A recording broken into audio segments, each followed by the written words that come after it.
Chrome open చేసుకొని telangana.codemitra.org అని type చేసుకొని ఎంటర్ చేయాలి. దీన్ని మనం గూగుల్ సెర్చ్లో టైప్ చేయొద్దు, డైరెక్ట్గా సెర్చ్ బార్లోనే, గూగుల్ సెర్చ్ బార్ కాకుండా క్రోమ్లో మనం వెబ్సైట్ టైప్ చేస్తాం చూడండి, అక్కడ టైప్ చేసి ఎంటర్ కొట్టాలి.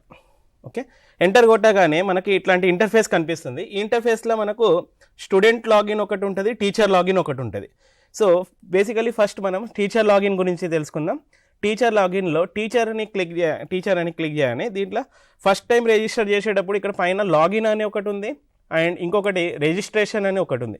రిజిస్టర్ మీద క్లిక్ చేయగానే మన టీచర్ డీటెయిల్స్, మన పర్టికులర్స్, మన నేమ్ కానీ యూడైస్ నెంబర్, పిన్ కొట్టుకోవాలి, and gender and state select చేసుకొని I agree to the terms and condition అని రిజిస్టర్ చేసుకోవాలి. వన్స్ రిజిస్టర్ చేసిన తర్వాత మనం లాగిన్కి వెళ్ళాలి. లాగిన్కి వెళ్ళి మన registered mobile number and pin number type చేయాలి. ఆఫ్టర్ దీని తర్వాత లాగిన్ క్లిక్ చేయాలి.